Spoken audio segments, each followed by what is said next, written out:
Tienes la mirada de un hombre que acepta lo que ve porque espera despertarse. Irónicamente, no dista tanto de la realidad. ¿Crees en el destino, Neo? No. ¿Por qué no? No me gusta la idea de no ser yo el que controle mi vida. Sé exactamente a lo que te refieres. Te explicaré por qué estás aquí. Estás porque sabes algo, aunque lo que sabes no lo puedes explicar, pero lo percibes. Ha sido así durante toda tu vida. Algo no funciona en el mundo, no sabes lo que es, pero ahí está como una astilla clavada en tu mente y te está enloqueciendo. Esa sensación te ha traído hasta mí. ¿Sabes de lo que te estoy hablando? ¿De Matrix? ¿Te gustaría realmente saber lo que es? Matrix nos rodea. Está por todas partes. Incluso ahora en esta misma habitación. Puedes verla si miras por la ventana o al encender la televisión. Puedes sentirla cuando vas a trabajar, cuando vas a la iglesia, cuando pagas tus impuestos. Es el mundo que ha sido puesto ante tus ojos para ocultarte la verdad. ¿Qué verdad? Que eres un esclavo, Neo. Igual que los demás, naciste en cautiverio, naciste en una prisión que no puedes ni saborear, ni oler, ni tocar. Una prisión para tu mente.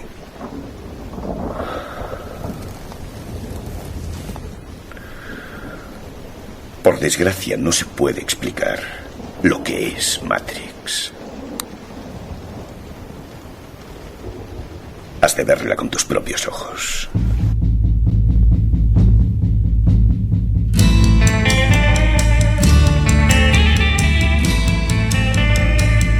Salutación, saludos amigos y amigas. Bienvenidos a la Matrix.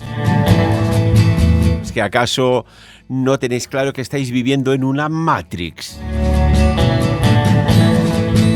O esto de no ser propietarios de nuestras propias decisiones, esto cuesta de encajar, ¿verdad?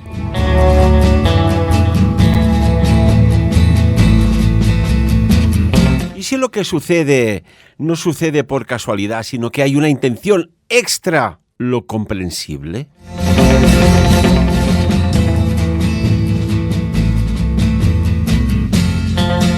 Quiero que os sintáis un indio apache.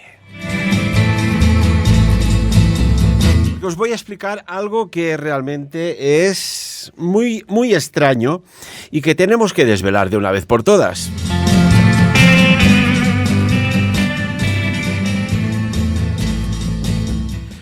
Venga, vamos allá, Ferran, vamos allá, centrémonos porque esto tiene migas, tiene muchas, muchas migas.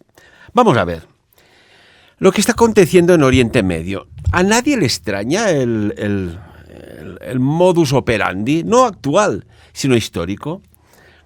¿Verdad que sí? Dicen, oye, allí siempre están liados, ¿no? Mayoritariamente es un punto más conflictivo de aquella zona geográfica de la Tierra. Y otros dirán, claro, es que allí hay petróleo, ¿verdad? Oiga, ¿y cuando no había petróleo? Bueno, sí que había, pero no se tenía conciencia de su utilidad, que solo esas especie de manchas viscosas negras se utilizaba ya en tiempos antiguos para, pues de alguna manera, asfaltar determinadas zonas, cuando el petróleo no era el petróleo que conocemos, sino que era una inexistencia geológica. ¿Qué? Os voy a dar datos sobre Oriente Medio y concretamente a la zona de Irán, que ahora está de máxima actualidad, y aquella zona del Golfo Pérsico. ¿Sabíais que de alguna manera hubo ya conflictos desde tiempos remotos? Desde el siglo VI antes de Cristo ya, 600 años antes de nuestra era, ya habían conflictos allá.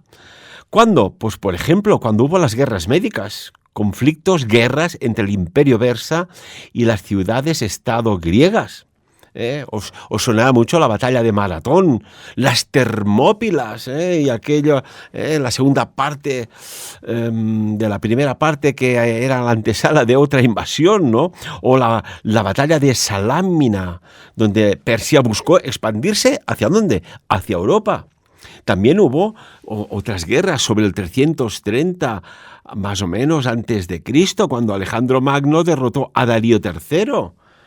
Ojo, y cuando el imperio sasánida, estamos hablando del 200 al 600, 200, ojo, después de Cristo al 650 más o menos después de Cristo, allí hubo una constante rivalidad bélica entre el Imperio Romano y posteriormente el conocido como Imperio Bizantino, que estaban luchando por el control de esa Mesopotamia y también Armenia. En la época medieval, caray, la conquista que hubo árabe-musulmana en el siglo VII, cuando la caída del imperio sasánida ante los ejércitos árabes islamizó, digámoslo bien, esa región, aunque Persia de alguna manera mantuvo sus antiguas costumbres. El imperio safávida, del 1500 al 1700 después de Cristo. Allí se estableció el chiismo como religión oficial y tuvieron muchas guerras frecuentes contra el Imperio Otomano. Sus, podríamos decir, rivales suníes al oeste y los uzbecos al este. O, por ejemplo, cuando Napoleón, el Napoleón de Persia, la era de Nader Shah, del 1700 al 1747. Allí se expandió el territorio hasta la India. Y en el siglo XX, conflictos ya podríamos decir más modernos. Irán se declaró neutral, pero fue ocupada por las fuerzas británicas, rusas y otomanas, sufriendo graves hambrunas, muchísima muerte. ¿Cuándo? Pues en la Primera Guerra Mundial, 1914, 1918. Pero es que no hubo más en la Segunda Guerra Mundial, 1939, 1945. Hubo una ocupación de esas tierras, una ocupación aliada, anglo-soviética concretamente. ¿Para qué? Para lo que sí ya se conocía que se salía del subsuelo, el petróleo y las rutas de suministro a la Unión de las Repúblicas Socialistas Soviéticas. Después, recordemos, 1979, hay una revolución islámica, la caída del Shah de Persia y el ascenso del Ayatollah Khomeini.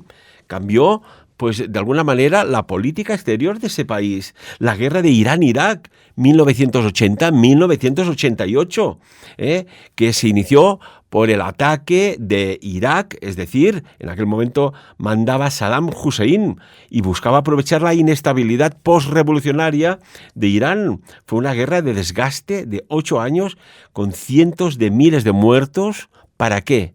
Para nada. Y después, bueno, ya lo sabemos, las tensiones geopolíticas más recientes, ¿no? Hubo en junio del 2025 la guerra de los 12 días. Ahora lo que está aconteciendo en el Golfo Pérsico, en los ataques hacia Irán, sus respuestas bélicas. ¿Qué está pasando allá? ¿Qué está pasando allá desde tiempos ancestrales con diferentes mandatarios, diferentes gobernantes, diferentes motivos? ¿Qué está pasando? Pues quizás tendríamos que buscarlo fuera del planeta Tierra, ¿no? Os voy a explicar algo. Os voy a explicar algo que me hace ir a hablar de la constelación de Sagitario. Sí. Un sistema estelar binario que hay en la constelación de Sagitario, más o menos hacia el centro de la galaxia, para que nos entendamos. Uno de los cuerpos es un magnetar, es decir, una estrella de neutrones con un campo magnético billones, ojo, con B de Barcelona, B de Berlín, B de Bilbao, B de Buenos Aires, billones de veces más fuerte que el de la Tierra. ¿Qué pasa con esto? Pues que a diferencia de otros púlsares, este concretamente emite una ráfaga de ondas de radio de frecuencia extremadamente baja, conocidas como las ELF. Debido a la precisión, es decir, ¿cómo podríamos explicarlo? La precisión de la precesión, precisión y precesión. Precesión es cuando el bamboleo del eje de la estrella se manifiesta. Y la precisión es que es un punto concreto de precisión, ¿no? Aquello cuando dicen de precisión quirúrgica. Bueno, pues debido a la precesión y la precisión, este haz de radio barre la Tierra solo una vez cada cierto tiempo. Posiblemente cada miles de años. Pero yo me mantengo que ya es desde tiempos más recientes, desde el antes de Cristo, 500, 600 antes de Cristo, de forma más frecuente, cada cientos de años. ¿Por qué? Por la extraña coincidencia. Y además mantiene un ángulo constante que choca con nuestro planeta Tierra en un punto de entrada específico debido a la inclinación del eje terrestre. Ojito. Voy a desglosaros el análisis. A ver, si algo viene desde el exterior, un púlsar de precesión muy concreto, y dispara ese haz de ondas a la Tierra y concretamente por la inclinación terrestre afecta más a unas zonas que otras, cabe abrir la pregunta, ¿no? Oiga, ¿podría afectar solo a la zona de Oriente Medio? La clave no es solo la fuente, sino el receptor. Os explico. La anomalía del Mar Muerto, en la cuenca del Jordán y el Mar Muerto, pues allí representan el punto más bajo de la superficie terrestre. ¿Lo sabíais?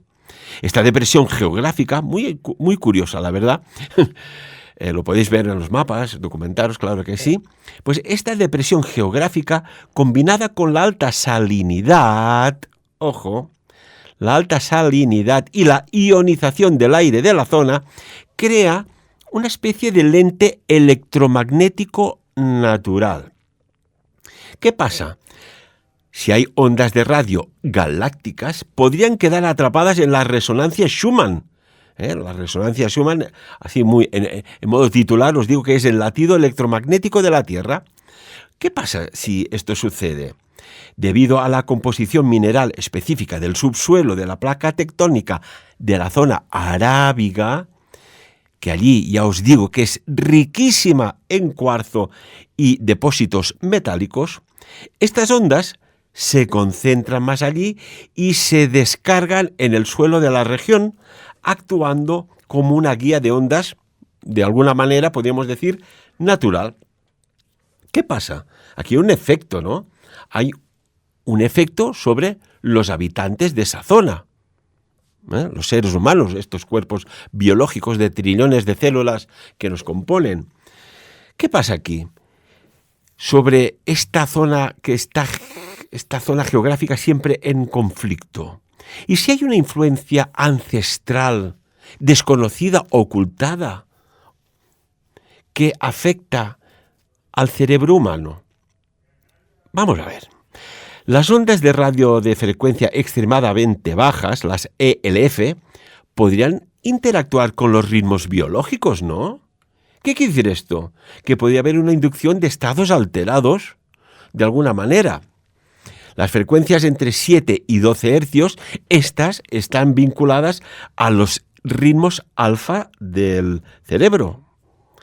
Una señal constante o rítmica proveniente del espacio profundo podría haber inducido a estados de hiperalerta, visiones o sensación de presencia externa en las poblaciones antiguas de la zona. Fijaos que coincide mucho con la aparición de esos dioses, ¿no? Ezequiel, su carro con los 4 querubines. Empieza a cuadrar, ¿no? Esa zona es muy densa a la presencia de dioses, profetas, mesías enviados.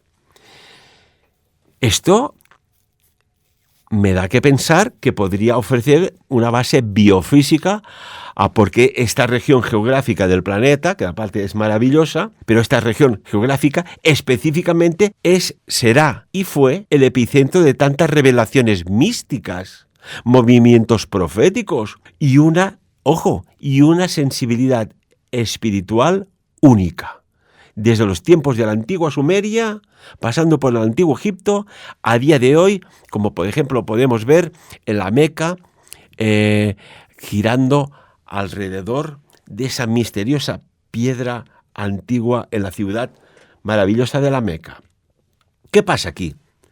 La ubicación de Oriente Medio sobre una falla tectónica profunda y una depresión geográfica única permitiría que estas ondas de radio de baja frecuencia emitidas por un magnetar galáctico y además propulsados no de forma casual ni natural de la galaxia, sino orientadas específicamente ahí por alguien, por una inteligencia alienígena, es decir, exterior a nuestro planeta Tierra, se filtren a través de la ionosfera y interactúan con la actividad neuroeléctrica de las personas que viven en esa región. ¿Explicaría eso? ¿Porque siempre están en conflicto? ¿Porque siempre están en tensión? ¿Porque hay guerras? ¿Porque hay este malestar? Ese estado, podríamos decir, alterado continuo? No todo el mundo, evidentemente, pero por estadística. ¿Qué pasa si algo está moldeando la percepción y el desarrollo de la evolución cultural desde la edad de bronce en esos territorios? Ojito, lo que estoy abriendo un melón, pero en pleno mes de agosto, pero en otro mes avanzado. ¿Hay un efecto sobre el sistema nervioso? El cerebro humano sabemos que opera mediante impulsos eléctricos, ¿no? Habéis oído hablar de los electroencefalogramas, ¿no? Pues si el cerebro humano tiene impulsos eléctricos de rangos de frecuencia, eso sí, muy específicos, y aquí la neurología sabe mucho de esto, si la fuente de radio galáctica misteriosa emite frecuencias extremadamente bajas, como he dicho hace un momento, las ELF, podría ocurrir un fenómeno llamado de brainwave entrainment, es decir, arrastre de ondas cerebrales. ¡Qué bueno!, ¿no? ¿Empezamos a sacar conclusiones o aún no? Os voy a dar más datos. Hay una sincronización de los ritmos alfa y teta. ¿Por qué? Porque las ondas de radio que penetran en la zona de esa región geográfica del planeta podrían sintonizar el cerebro de los habitantes a frecuencias de 4 y 8 hercios. Las ondas teta, asociadas ¿qué? A la meditación profunda, a la creatividad desbordante o incluso me atrevo a decir a visiones hipnagógicas extremas. ¿Qué pasa en esta zona del cerebro que es conocida como el asiento de la espiritualidad? ¿Hay alguna relación ya? ¿Empezamos a sacar conjeturas o conclusiones?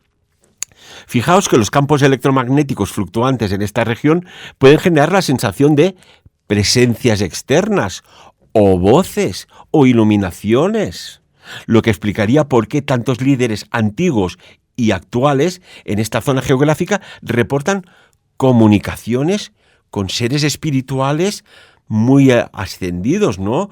Vaya, podríamos decir comunicaciones con lo divino. Los seres humanos tenemos cristales microscópicos de magnetita en el tejido cerebral. Lo sabíais, ¿no? Si no sabíais, ahora ya lo sabéis.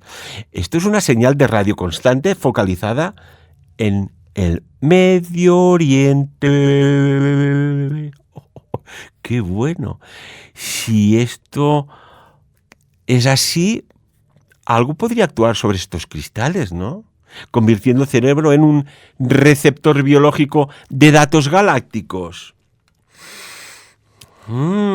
Estamos hablando de una civilización emisora ahí afuera.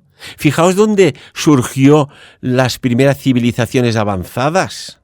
En esa zona, Tigris, Éufrates, ¿verdad? Para que una señal afecte a una región específica durante milenios, no puede ser un simple accidente natural. No me fastidies, Manolo, no me fastidies, no puede ser algo natural. Aquí hay algo causal y no casual. Requiere ingeniería, podríamos decir, a escala estelar. Vamos a ver, si esto es así, como digo, ¿qué tipo de civilización podría estar haciendo de emisor? Estaríamos hablando de una civilización de tipo 2, en la escala de Kardashev. Ojo, es decir, capaz de canalizar toda la energía de una estrella. Estaríamos hablando de un faro psicotrópico, que esto ya os he hablado en algún otro programa de esto. En lugar de enviar un mensaje de texto, que esto, les voy a enviar esto desde la Tierra, un WhatsApp, tú, o un vídeo que nosotros tardaríamos quizás siglos en descodificar, ellos envían ondas de modulación neural. Su objetivo no sería hablarnos, no, para nada, sino acelerar la evolución cognitiva en los puntos específicos de la Tierra. Mientras en unas partes del mundo se vivía como auténticos primitivos cromagnones / neandertales, en otros ya estaban cultivando. En otros estaban construyendo zigurats. En otros sabían de ciclos solares para cosechas. En otros sabían cómo generar semillas para plantar y obtener frutos. Sabían de astronomía. Sabían de escritura. Mientras se habla de los jeroglíficos, oiga, se escribía de forma eriática. Qué interesante, ¿no? ¿Verdad que sí? Bueno, ¿y por qué se seleccionó esta zona de Oriente Medio? ¿Por qué? Bueno, geométricamente Oriente Medio, creo yo, que se encuentra en un nexo, por lo que sabemos un poco así, que hemos oído y estudiado un poquitín, un nexo de placas tectónicas y depósitos minerales, como os decía, conductores. Y hay mucho, mucho, mucho cuarzo. Los emisores, esos de ahí afuera, esa civilización alienígena, estos antiguos alienígenas, habrían calculado que esta zona, oiga, pues lo que hacemos en radio, buscas receptores amplificados, pues igual habrían calculado que esta zona actúa como un amplificador natural gracias a la composición del suelo. Recordemos la zona del Rif de Jordán, asegurando que su semillita tecnológica, su semillita de información germinaría allí primero. ¿Y por qué desde tiempos ancestrales? Ojo, es que nos remontamos a muy antiguo, Allí habían los sumerios, los babilonios, acadios. Oiga, aquí está pasando algo, ¿no? La señal, por tanto, no es nueva. Es una constante astronómica inteligente. El argumento es que la civilización emisora está utilizando, de alguna manera, un agujero negro, creo yo, de masa intermedia, como lente gravitacional. ¿Para qué, Ferran? Hombre, pues muy sencillo, para enfocar el haz de radio directamente hacia nuestro sistema solar. Y a medida que la Tierra va girando en su movimiento, rotación y traslación, y se desplaza, la inclinación de su eje, es decir, la oblicuidad, hace que el punto más glucosado, el punto más dulce, de la señal barra la región de Oriente Medio con mayor, me atrevo a decir, intensidad en ciclos que coinciden con el surgimiento de grandes civilizaciones. Os lo he dicho antes, la civilización sumeria, ¡boom! La civilización babilónica, ¡boom! La civilización egipcia, la civilización persa, etcétera, etcétera. Oiga, esto es curioso, ¿no? ¿Qué pasa? Esto es una teoría muy interesante, ¿no? Que estamos viendo astrofísica, inteligencia extraterrestre, con antropología, ¿no? Estamos dando un toque muy lógico. Empezamos a entender que cosas por separado no se comprenden, pero si juntas las piezas empiezan a tener cierta textura. Amigos y amigas, no me quiero extender más, pero si algo pasa repetidamente en algún lugar, y no de la Mancha, saludos, Miguel de Cervantes y tu Don Quijote, es que algo causal y no casual está sucediendo. Y por la teoría del 10º hombre, yo creo tener, y me considero ahora el 10º hombre, tener la razón de esto. Si no, no es normal lo que pasa en esa bella región del planeta Tierra. Y abro otro melón. La parusía, la segunda venida, ¿será allí? Pues casi que me atrevo a afirmar que sí. Como siempre, que cada uno saque sus propias conclusiones.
No intentes doblar la cuchara. Eso es imposible. En vez de eso, solo procura comprender la verdad. ¿Qué verdad? Que no hay cuchara. ¿Que no hay cuchara? Si lo haces, verás que no es la cuchara la que se dobla, sino tú mismo.